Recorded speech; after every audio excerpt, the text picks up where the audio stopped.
다 같이 경배 찬양 드림으로 하나님께 영광 올려드립니다.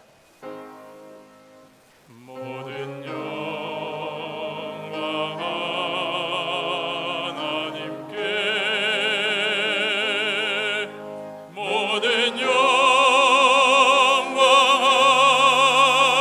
하나님께, 모든 영광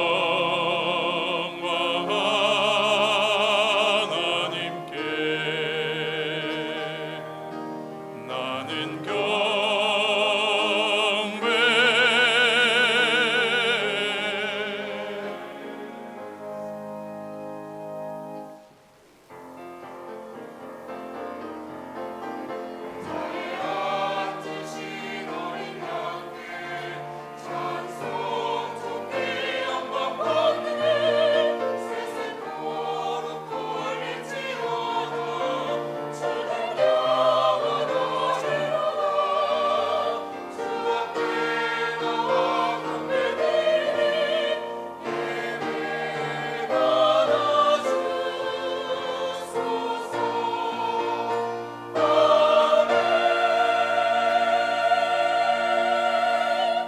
거룩하신 하나님 아버지, 하나님께 예배할 수 있게 하시니 감사합니다. 우리 예배 받아 주시옵고 한없는 은혜 베풀어 주옵소서. 예수님의 이름으로 기도드리옵나이다. 아멘. 전능하사 천지를 만드신 하나님 아버지를 내가 믿사오며 그 외아들 우리 주 예수 그리스도를 믿사오니 이는 성령으로 잉태하사 동정녀 마리아에게 나시고 본디오 빌라도에게 고난을 받으사 십자가에 못 박혀 죽으시고 장사한 지 사흘 만에 죽은 자 가운데서 다시 살아나시며 하늘에 오르사 전능하신 하나님 우편에 앉아 계시다가 저리로서 산 자와 죽은 자를 심판하러 오시리라. 성령을 믿사오며 거룩한 공예와 성도가 서로 교통하는 것과 죄를 사하여 주시는 것과 몸이 다시 사는 것과 영원히 사는 것을 믿사옵나이다. 아멘. 찬송가 14장 함께 찬송 부르겠습니다.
영원히 주의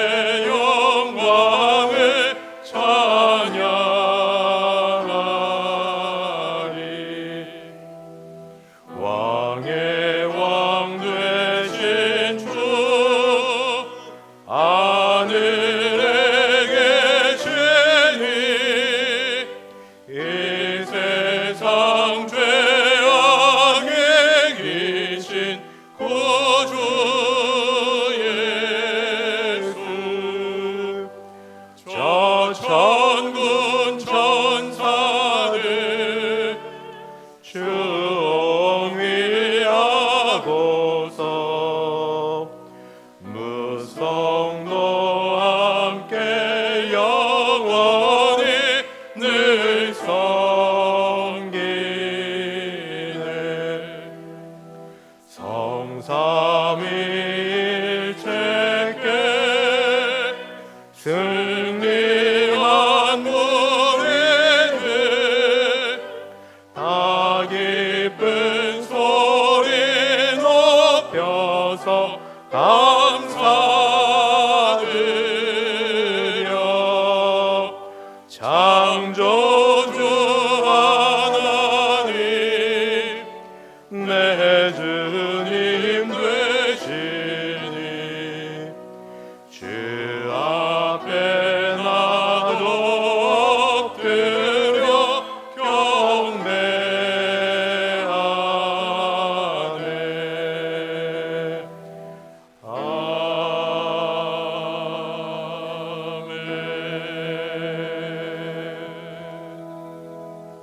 교동문 101번입니다. 교동문 101번 함께 교독하겠습니다. 내가 여호와를 찬송하리니 그는 높고 영화로우시며 말과 그 탄자를 바다에 던지셨음이로다. 여호와는 나의 힘이요 노래시며 나의 구원이시로다. 그는 나의 하나님이시니 내가 그를 찬송할 것이요. 여호와여 주의 오른손이 권능으로 영광을 나타내시니이다.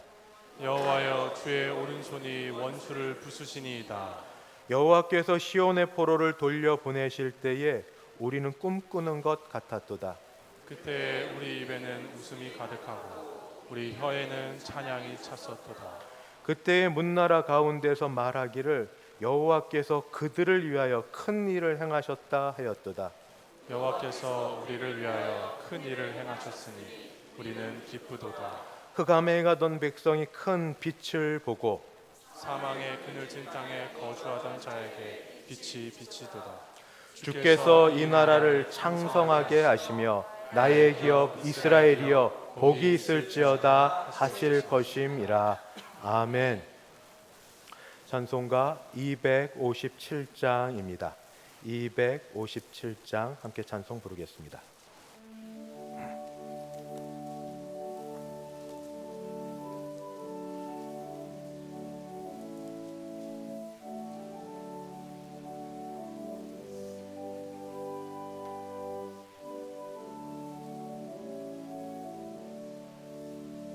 마음에 가득한 의심을 깨치고 지극히 화평한 마음으로 찬송을 부르는 어린 양 예수의 그 피로 속죄함 얻었네.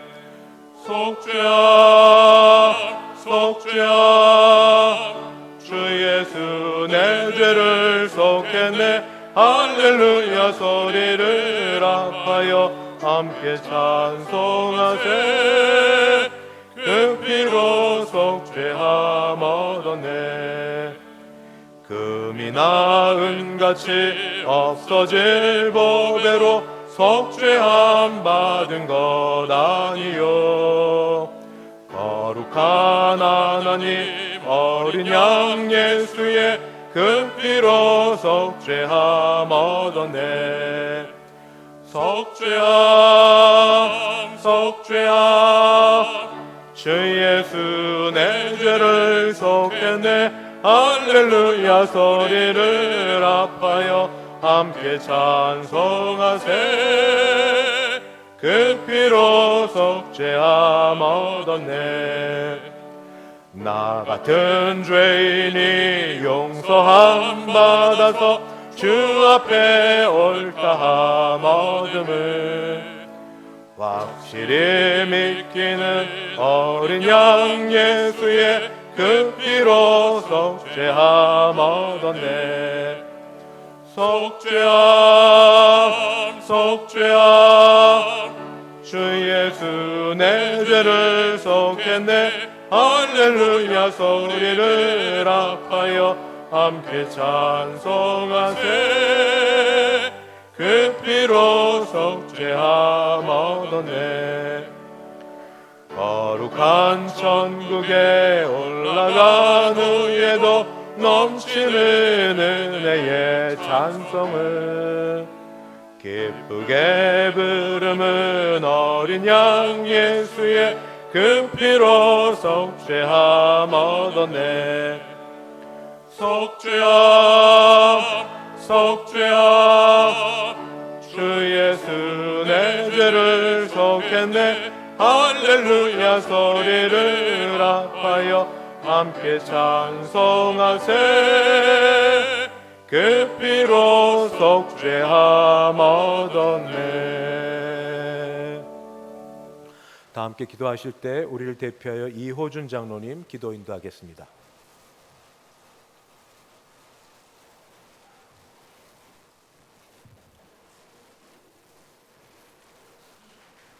거룩하신 하나님 아버지, 유례없는 폭염과 장마 가운데서도 저희들을 지켜 보호해 주신 주님의 사랑과 은혜에 감사와 경배를 올립니다. 오늘도 저에게 복된 주일을 허락하셔서 주님 전에 나와 예배드리게 하심을 진심으로 감사드립니다.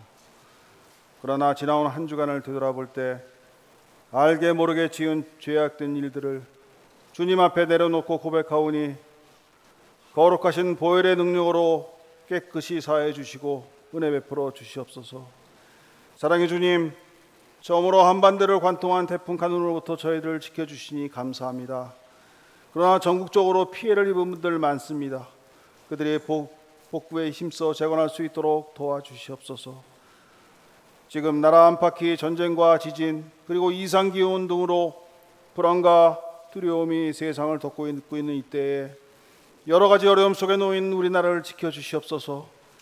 대통령을 비롯한 위정자들이 하나님의 방법으로 지혜롭고 겸손하게 나라를 섬기하시고 특히 78주년을 맞는 광복절을 맞아 민족의 광복과 자유와 독립을 지키기 위해 희생하신 분들을 기리며 그들의 정신이 우리에게 전하져 정치적 갈등이 해소되고 국민들의 복지와 안전이 증진되어 우리나라가 번영과 발전을 이루어 나갈 수 있도록 인도하여 주시옵소서. 자비로우신 하나님 아버지, 어려운 가운데 부닥친 교계와 교회를 위해 기도합니다. 대성교회가 지역사회에서 선한 영향을 끼침으로 나날이 부흥시켜 주시고 주님의 사랑과 위로를 베푸는 영혼의 쉼터가 되게 하시어 다음 세대를 일으키는 거룩한 사명을 저희 교회가 감당하여 하나님의 위대한 사역이 이루어지게 하여 주시옵소서. 교회 내 많은 성도들이 병든 가운데 있사오니 주님 치유의 은혜로 역사하셔서 깨끗이 치유되게 하시고 슬픈 자들에게는 위로의 말씀을, 어렵고 힘든 자들에게는 평안을 주시옵소서. 특별히 저에게 섬김과 감사의 삶을 보여주셨던 고 하태초 장로님이 이제 고통에서 벗어나 하나님 품에 평안히 안기셨고 어제 이 땅에서의 이별의 절차를 모두 마쳤습니다. 그 신앙의 본을 우리 모두 본받아 주님 섬기게 하시고 슬픈 가운데 있는 유족들에게 큰 위로와 소망을 주시옵소서. 우리를 생명의 말씀으로 인도하시는 주님, 이 시간 담임 목사님을 위해 기도합니다. 사역을 감당하는 데 어려움 없게 하시고 영혼간의 간절함을 붙잡아 주셔서 성령으로 충만케 하여 주시옵소서. 이제 귀한 말씀 선포하실 때 저희들의 심령마다 변화되어 헌신을 다짐하는 귀한 시간 되게 하여 주시옵소서. 사랑의 주님, 세우신 교회를 위하여 묵묵히 헌신하는 충성스러운 손길들을 기억하시고 이제 은혜의 찬양을 올려드리는 할렐루야 찬양대의 찬양을 기뻐 받아 주시옵소서. 이 모든 말씀 거룩하신 예수 그리스도 이름으로 간절히 기도드리옵나이다. 아멘.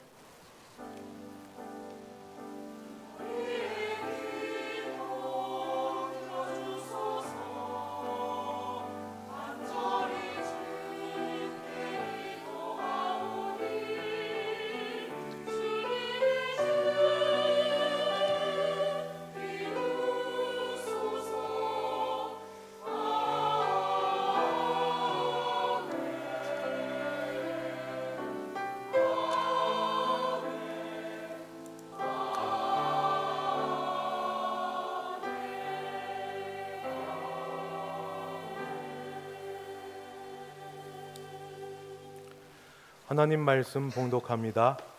신약 성경 누가복음 9장입니다. 누가복음 9장 31절 30절에서 31절 두 절 말씀 봉독하겠습니다. 제가 누가복음 9장 30절부터 봉독합니다. 문득 두 사람이 예수와 함께 말하니 이는 모세와 엘리야라. 영광 중에 나타나서 장차 예수께서 예루살렘에서 별세하실 것을 말할세. 아멘. 김희용 장로님 봉헌 인도하겠습니다.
특별 헌금이 있습니다.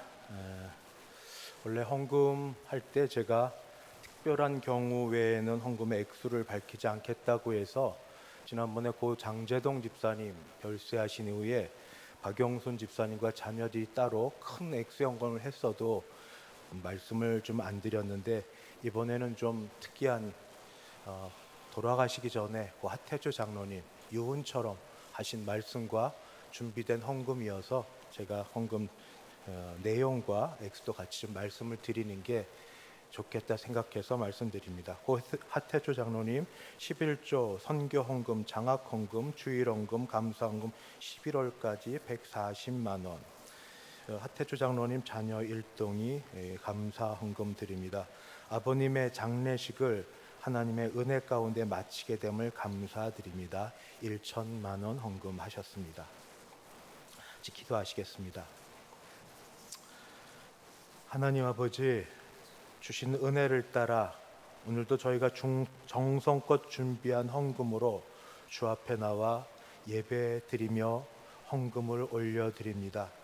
주일 헌금, 11조 헌금, 감사 헌금, 선교 헌금, 장학 헌금 및 기타 여러 점으로 지목하여 헌금들을 드리며 우리 자신도 올려드리오니 물질과 더불어 우리도 받아주시는 줄 믿고 감사드립니다. 10의 1조를 정성껏 드리는 가정마다 그 액수가 약화되지 않고 또 귀하게 아버지 드려질 수 있게 도와주시옵시고, 감사하는 자들, 범사에 특정한 일에 감사하는 분들이 감사가 넘치게 도와주시옵시며, 작정하여 선교하기로 전도하기로 마음먹고 애써 준비하 드린 헌금마다 아버지 그 헌금이 그 각 처소에 아름답게 사용되어 하나님의 나라 임하는 것 있게 도우시고, 드린 손길과 가정은 복되게 하여 주시옵소서. 특별히 몸이 약하고 아픈 가운데도 최선을 다하여 예배드리며 헌금 드린 또는 몸을 드린 여러분들을 주님이 받으시고 복을 내려 주시옵소서. 이 시간에 모든 면에 있어서 본을 보이시고 존경과 사랑을 받으시던 그 하태초 장로님 먼저 보내시고 유족들이 아버지의 유훈과 모든 걸 기려 귀하게 헌금을 준비하여 올려드립니다. 하나님, 어디에서 어떻게 예배를 드리며 어떻게 신앙생활을 하셨던 걸 아시는 줄 믿사오니 주께서 연금을 받으시고 아무쪼록 원하신 대로 교회를 위하여 꼭 필요한데 귀하게 사용되어서 하나님께는 영광이 되고 하장로님의 신앙이 전파되는 데 사용되게 도와주시옵소서. 예수님의 이름으로 기도하옵나이다. 아멘.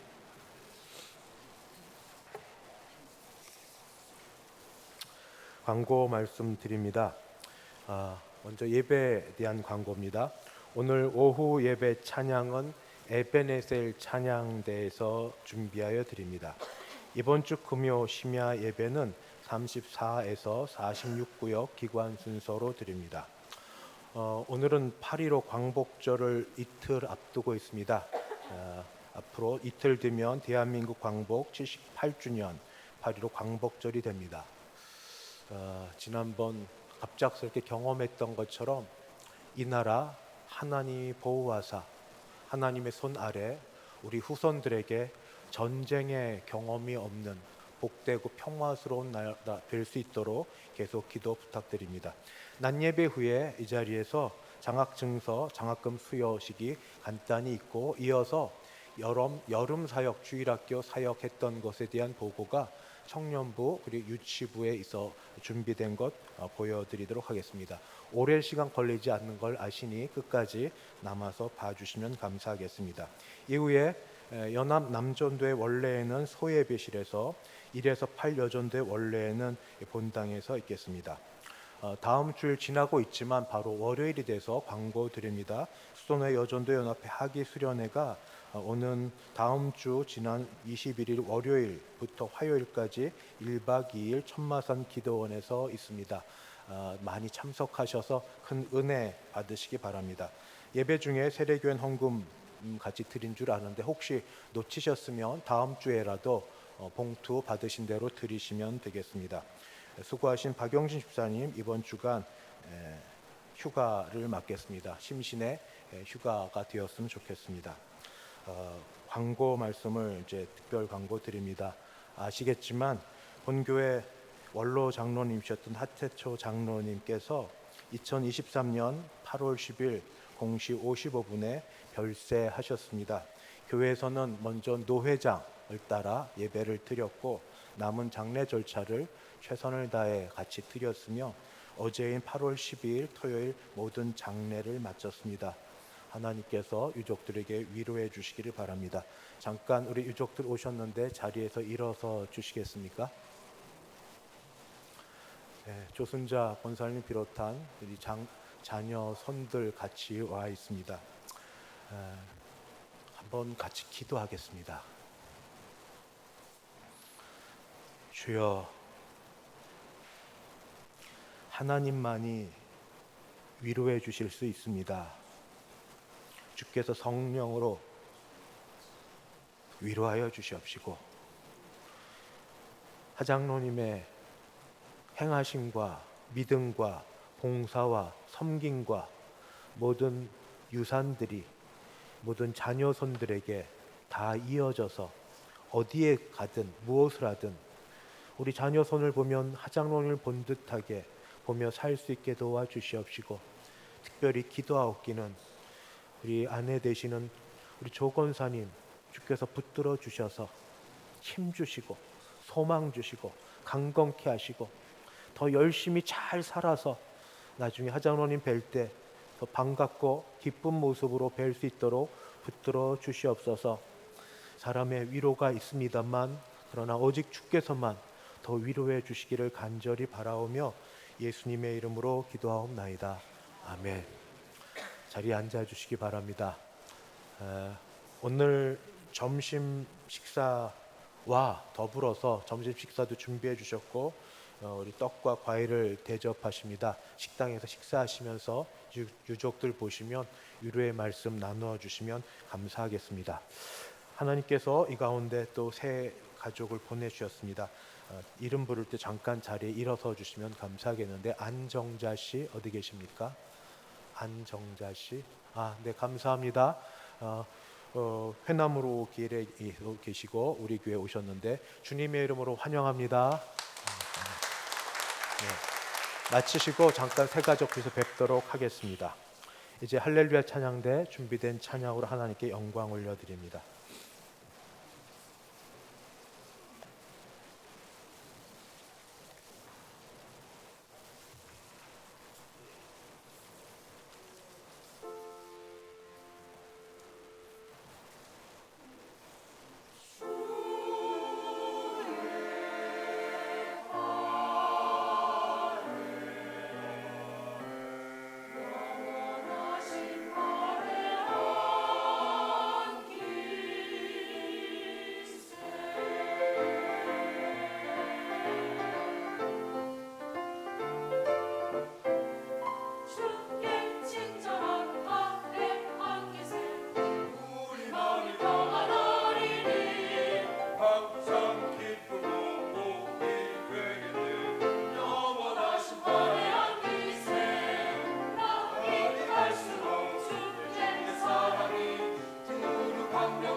아멘.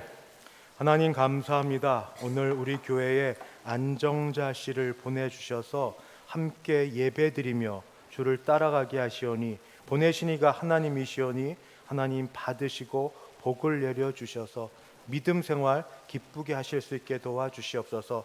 드려진 할렐루야 찬양대 찬양을 받으시고 찬양처럼 할렐루야 찬양하며 하나님 따라가는 귀한 우리 모두 되게 하시기를 원하옵고 예수님의 이름으로 기도드리옵나이다. 아멘. 우리는 이웃나라 일본과 애증 관계가 깊습니다.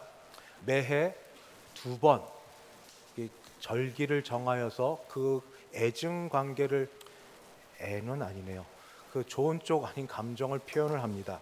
3.1절에는 일본 제국주의의 항거에서 대한민국의 독립을 선언한 독립선언을 기념해서 비장한 마음을 품고 그런 데 대한 영화 또 여러 문화 행사가 펼쳐집니다. 광복절이 되면 한반도가 일본 제국에서 해방된 걸 기념하고 축하하고 있습니다. 그런데 혹시 기억하고 계십니까? 오늘이 2023년 8월 13일인데 4년 전 이맘때 즈음을, 그때 대한민국 대법원에서 일본 제철소에 강제 노역에 동원된 강제징용과 관련된 법원 판결을 하자 일본은 거기에 불복하여서 보복을 하였습니다. 소위 경제 보복을 감행하였습니다. 2019년 일본 아베 정권은 대한민국에 대한 수출 규제를 하였고 대한민국을 화이트리스트 국가에서 제외를 하면서 무역 제재라는 강수를 두자 우리나라 사람들이 보통 사람들입니까? 딴 때는 뿔뿔이 흩어져도 일본에는 하나로 뭉쳤습니다. 그래서 2019년 하반기부터는 자발적으로 일본 제품을 사지 않는 일본 제품 불매 운동이 시작되었습니다.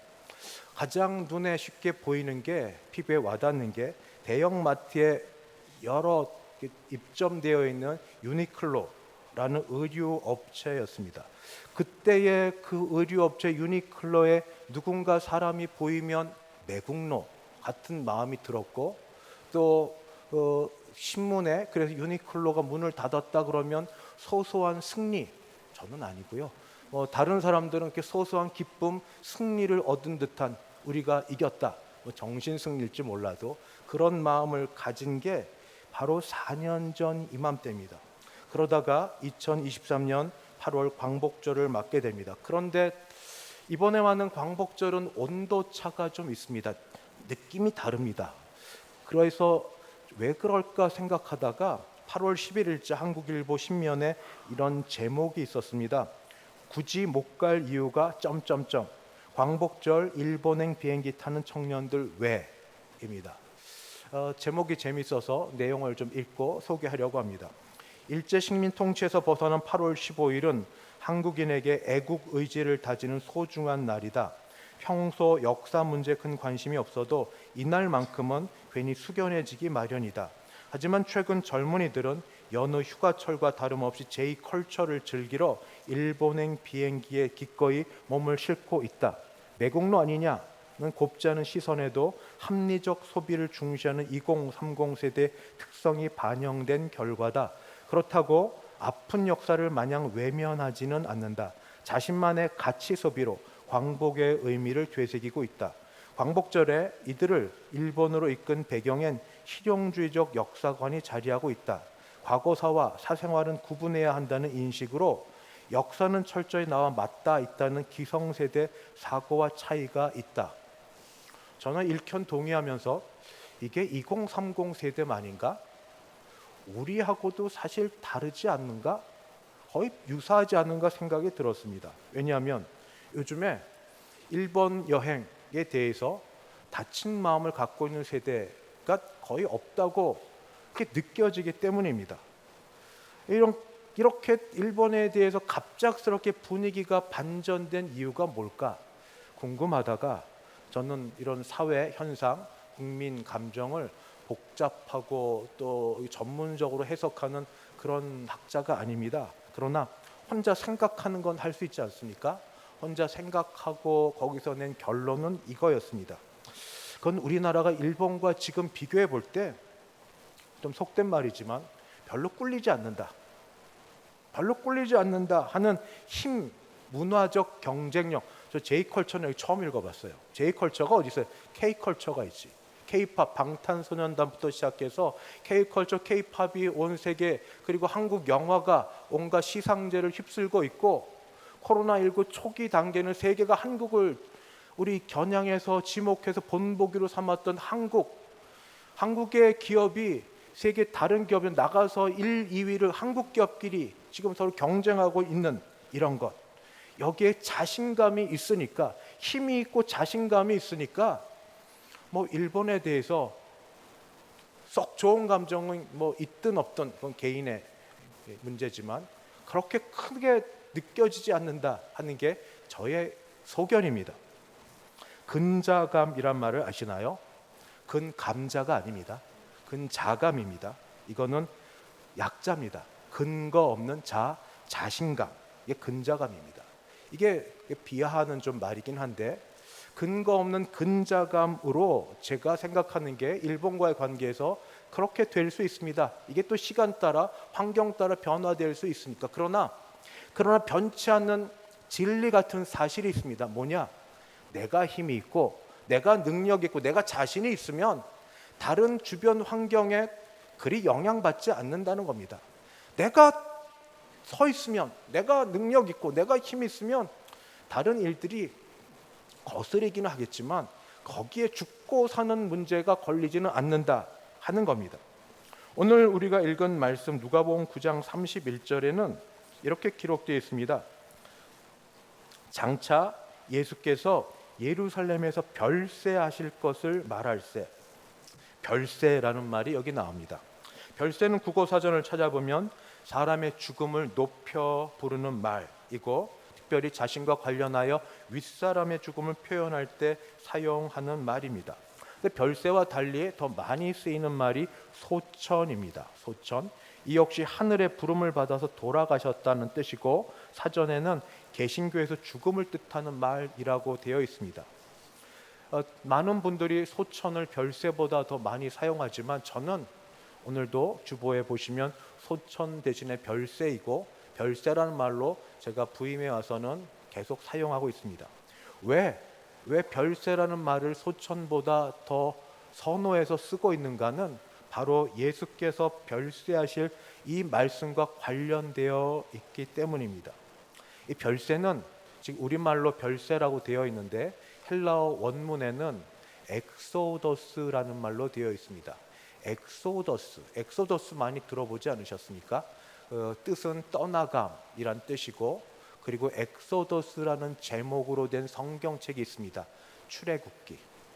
출애굽기가 엑소더스입니다. 엑소더스. 그러니까 출애굽은 말 그대로 나갈 출, 애굽에서 떠나감, 애굽에서 나감. 이스라엘 자손이 애굽 바로 왕의 손으로부터 떠나감, 나감. 자신의 힘으로 아니요, 온전히 하나님의 능력으로 애굽에서 떠나감을 출애굽이라고 합니다. 이와 유사한 일이 이스라엘 역사에 또 일어납니다. 이런 말은 없습니다만 저는 이 말을 합당하다고 여깁니다. 그거는 출바벨론입니다. 출바벨론. 선지자들이 숱하게 경고했습니다. 우상 숭배하지 말라고. 근데 말 안 듣고 계속해서 하나님 거역하자 하나님이 이를 일으키셔서 바벨론을 통하여 예루살렘을 멸망시킵니다. 그리고 그들을 바벨론을 끌고 갑니다. 그들은 바벨론에서 포로 생활합니다. 그리고 때가 되자 70년이라는 선지자를 통해 약속하신 70년이라는 때가 되자 그들을 다시 하나님의 능력의 손으로 끌어내어 오십니다. 바벨론에서 나옵니다. 출바벨론. 그들이 독립운동을 잘해서 조직적인 군사 행동을 해서 아닙니다. 다 출애굽이나 출바벨론이나 온전히 하나님의 능력으로 이루어집니다. 자신이 한 게 하나도 없습니다. 그런데 이들은 애굽에서 나오고 바벨론에서 나와서 끝난 게 아니라 애굽에서 나와서 갈 곳이 있죠.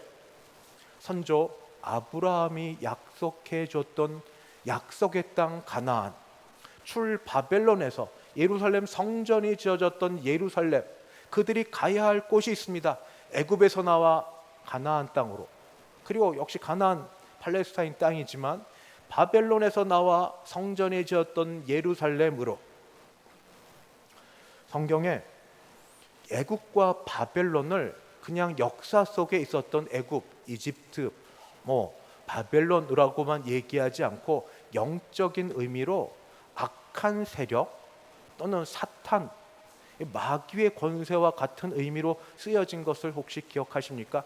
꽤 여러 군데서 그런 식의 말씀을 기록하고 있습니다. 그러니까 우리는 애굽과 바벨론을 그냥 나라 역사 속에 있었던 한 사건으로만 보지 마시고 거기에 담겨진 영적 의미, 출애굽, 애굽에서 벗어남, 하나님의 손에서 벗어나게 하심, 영적 의미는 바벨론에서 벗어남, 출바벨론, 바벨론에서 벗어나게 하신 그 의미는 하고 물어봐야만 됩니다.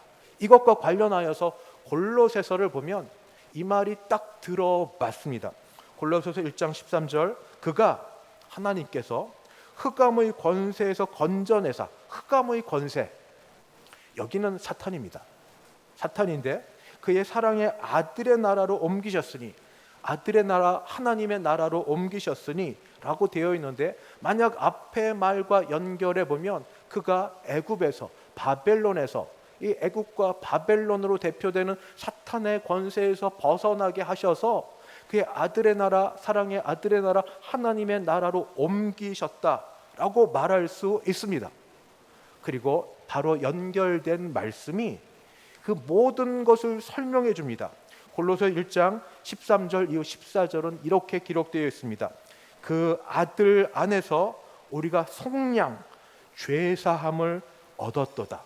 아들의 나라로 옮겨진 게, 흑암의 권세에서 건져내서 아들의 나라로 옮겨진 게 속량 죄사함을 얻었다 하는 그런 말씀입니다. 아울러 요한일서에는 하나님의 아들이신 예수님께서 이 땅에 오신 목적을 여기에서만 이렇게 기록하고 있는데, 뭐라고 얘기하는가? 마귀의 일을 멸하러 오셨다라고 되어 있습니다. 김기동 씨께서 말한 베레아 이걸 따르는 거 아닙니다. 그러나 성경에 기록되어 있는 것처럼 마귀의 일을 멸하러 오셨습니다. 이 모든 걸 연결해서 종합해 생각해 보면 예수님께서는 사탄, 마귀, 흑암의 권세에 사로잡혀 있는 자기 백성을 구하려 오셨고, 구하기 위해서 십자가에서 죽으셨고, 죽으셔서 그 자기 백성을 자기 하나님의 나라, 아들의 나라로 옮겨 주셨습니다. 십자가가 바로 그 일을 하셨다는 분명한 증거입니다. 예수님의 별세라는 이 말씀 31절 별세 앞에 그 28절에는 시작하는 문단인데 이 말씀이 기록되어 있습니다. 이 말씀을 하시는 8일쯤 되어 예수께서 베드로와 요한과 야고보를 데리고 기도하러 산에 올라가사 하면서 이제 변화산에서 예수님의 별세에 대한 이야기가 나오는데, 앞에 이 말씀을 하신 후, 이 말씀이 뭐냐? 앞에하고 연결되겠죠. 이 말씀은 무엇과 연결되냐면 베드로를 비롯한 제자들에게 예수님이 묻습니다.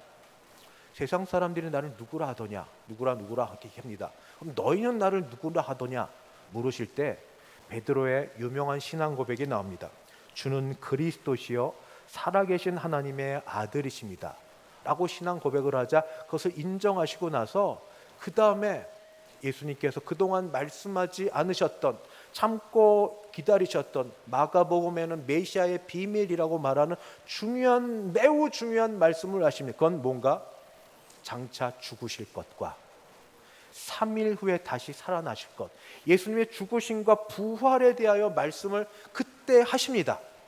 베드로의 신앙 고백 이후에 내가 누구냐? 주는 그리스도시요 메시아요 살아계신 하나님의 아들이십니다.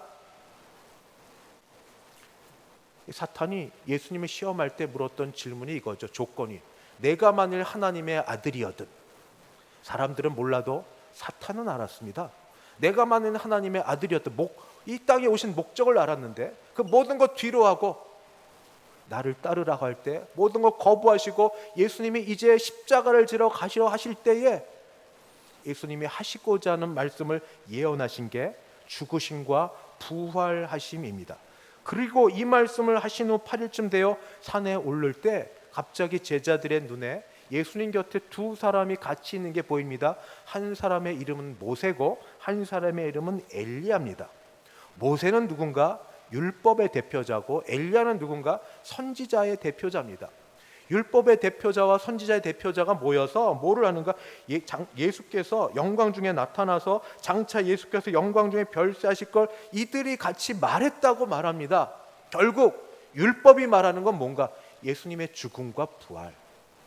율법이 전하는 건 구원인데 바로 예수님의 죽음과 부활, 선지자들이 그렇게 말한 예수님의 죽음과 부활, 이것을 특별히 죽음과 관련하여서 이들이 그토록 말하고자 했던 것, 구원은 여기에 있다고, 예수님의 죽으심에 있다고, 율법도 선지자도 예수님의 죽으심에 있다고 이렇게 말하고 있는 겁니다. 그래서 엑소더스, 예수님의 별세, 예수님의 떠나심, 예수님의 죽으심, 그러나 이것만으로 끝나지 않고 그 이후에 있는 부활하심, 죽으심과 부활하심이 하나로 합쳐져서 기쁜 소식, 복음이라고 말합니다. 예수님의 죽으심과 부활하심이 복음입니다. 복음에는 하나님의 구원의 능력이 나타납니다. 사도 바울은 그래서 우리가 예수를 믿는 사람이 죽음 이후에 부활이 없다면, 죽음 이후에 부활이 없다면 정말 불쌍한 자라고 이야기합니다. 이어서 우리 모두 예수 믿는 자들은 예수님을 따라 부활할 것도 확실하게 선포하고 있습니다. 고린도전서 15장 이렇게 기록되어 있습니다. 만일 그리스도 안에서 우리가 바라는 것이 다만 이 세상의 삶뿐이면 모든 사람 가운데 우리가 더욱 불쌍한 자이리라. 그러나 이제 그리스도께서 죽은 자 가운데서 다시 살아나사 잠자는 자들의 첫 열매가 되셨도다. 아담 안에서 모든 사람이 죽은 것 같이 그리스도 안에서 모든 사람이 삶을 얻으리라. 그러나 각각 각기 자기 차례대로 되리니 먼저는 첫 열매인 그리스도요, 다음에는 그가 강림하실 때 그리스도에게 속한 자요, 그 후에는 마지막이니 그가 모든 통치와 모든 권세와 능력을 멸하시고 나라를 아버지 하나님께 바칠 때라. 죽음이 다가 아니라는 겁니다. 죽음 이후에 예수 믿는 자들은 부활이 있다 하고 말하면서 이 부활에 대한 확신과 승리를 이렇게 마치 있으면 소리쳐 외쳤을 겁니다.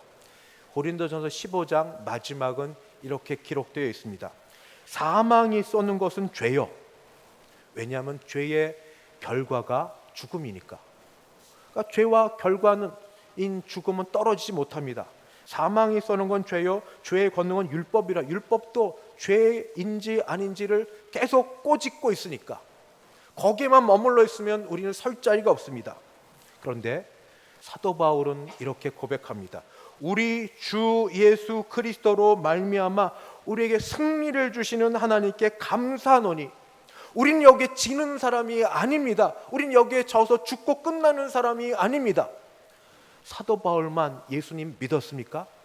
사도 바울만 예수님을 알고 죽음과 부활하심을 믿었습니까? 아닙니다. 우리도 예수님을 믿는 사람입니다. 그렇다면 우리도 사도 바울처럼 우리의 죽음으로 끝나는 게 아니라 죽음 이후에 부활을 확신하고 사는 그런 사람입니다. 그래서 우리도 우리 주 예수 그리스도로 말미암아 우리에게 승리를 주시는 하나님께 감사합니다. 승리 주셔서 감사합니다 하고 선포하고 말할 수 있습니다.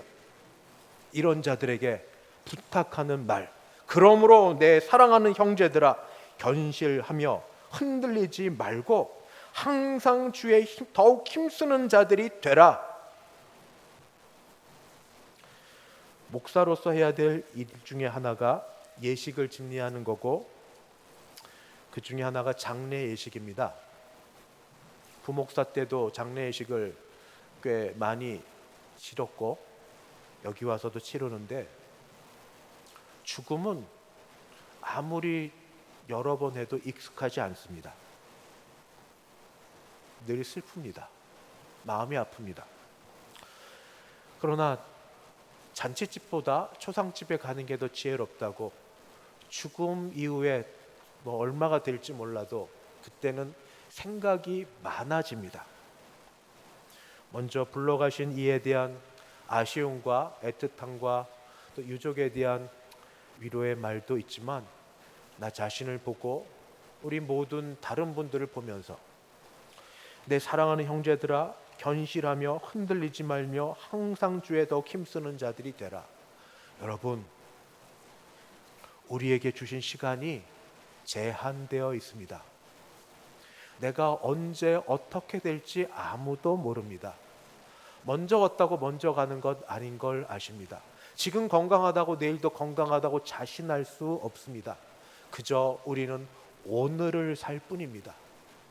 오늘 주신 건강만큼, 오늘 주신 재능만큼, 오늘 주신 물질만큼, 오늘 주신 시간만큼 내가 영원을 생각하고 영원을 바라보며 투자하고 섬기고 그렇게 살 수가 있습니다. 오늘을 사서 내일을 얻을 수가 있습니다. 오늘 아니면 시간이 없습니다. 내일을 아십니까? 내일을 자랑하지 말라고 했습니다. 그렇게 돈 많이 벌었던 그런 부자가 그 자기 창고를 가득히 채우고 자랑할 때 내일 일을 어떻게 하냐고. 오늘 지금 아직 내가 두 팔, 눈 반듯하게 뜨고 있고 소리 들리고 두 손 갖고 있고 건강 있을 때 영생을 믿으시잖아요. 부활을 믿으시면 사모하시잖아요. 그러면 오늘을 사서 내일을 준비합시다. 하장로님이 그렇게 준비하셨고 그렇게 지내셨기에 감사합니다. 여러분도 그렇게 하십니다. 그래서 오늘 여러분께 우리 장로님께 드렸던 똑같은 말, 유족에 드렸던 똑같은 말을 드립니다. 여러분 수고하셨습니다. 여러분 수고하셨습니다. 생명 끝나고 유족들에게만 드리기 전에 먼저 드리고 싶습니다. 여러분 수고하셨습니다. 그러나 여기에서 멈추지 맙시다. 아직 생명 주셨는데, 아직 건강 주셨는데, 아직 힘 주셨는데 우리 조금만 더 안 하던 것 한번 해보고 하던 것 한번 안 해보면서 조금만 더 주를 위해 삽시다. 그게 영생을 바라보고 부활의 소망을 갖고 무엇보다 나를 죄에서 구원하여 주신 주님께 감사하는 우리의 반응입니다.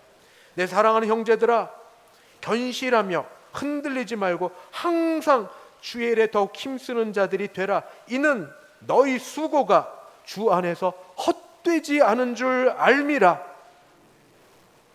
애쓰심을 오히려 이 땅에서 다 보상받지 못함을 감사히 여기십시오. 박수 받지 못하고 인정받지 못함을 감사히 여기십시오. 그런 것일수록 하나님이 더 인정해 줄 겁니다. 여러분의 수고가 헛되지 않습니다. 말씀을 마칩니다. 광복 78주년을 맞이해서 일본을 향하여 갖는 제 개인적 힘과 여유로움은 근자감이라고 해도 좋습니다.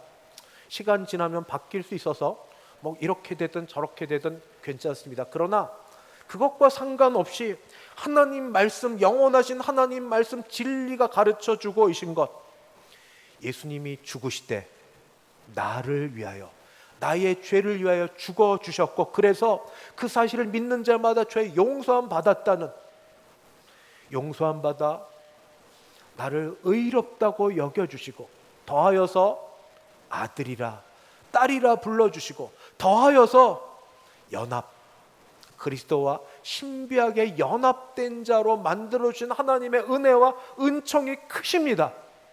우리가 그런 사람입니다. 죄 용서함 받은 자, 하나님이 의롭다고 하신 자를 누가 정죄하겠습니까? 하나님이 하시는데, 재판관이 의롭다고 하는데 누가 정죄하겠습니까? 하나님이 아들이라고 딸이라고 불러주시는데 누가 뭐라고 하겠습니까?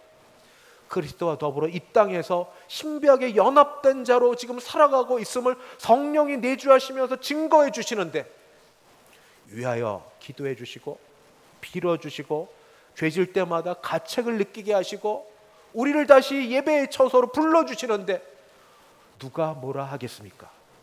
그저 우리는 육신을 벗어버리고 신령한 몸으로 다시 입고 부활에 대한 소망을 살면서 살아갑시다.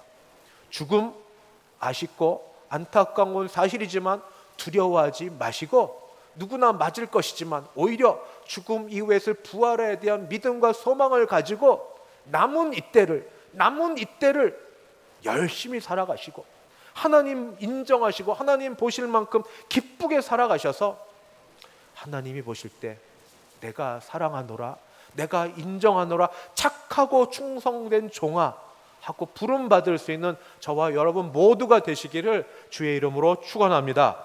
기도하겠습니다. 주여, 주여, 이 땅에서의 모든 것이 다가 아니라 더 길고 영원한 시간군을 생명과 더불어 있게 하심을 믿습니다. 부활에 대한 소망과 영생에 대한 믿음을 가지고 우리 남은 때를 하나님 기뻐하시는 일을 하면서 살아가게 도와 주시옵소서.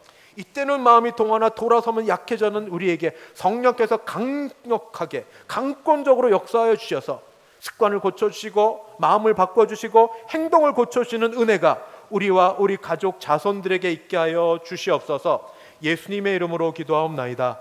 아멘. 찬송가 357장 357장입니다.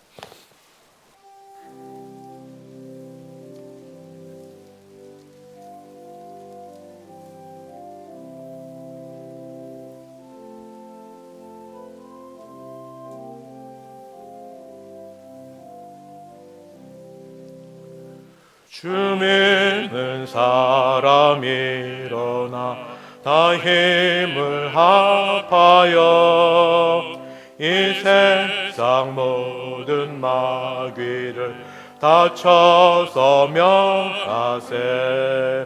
저 앞에 오는 적군을 다 싸워 이겨라.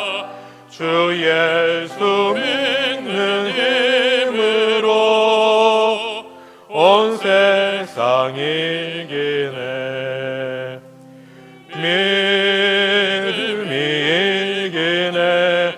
믿음이 이기네. 주 예수를 믿음이 온 세상 이기네. 온 인류 마귀 계율로 큰 죄에 빠지니 진리로 띠를 띠고서 늘 기도드리세. 참 믿고 의지하면서 겁 없이 나갈 때 주 예수 믿는 힘으로 온 세상 이기네. 믿음이 이기네.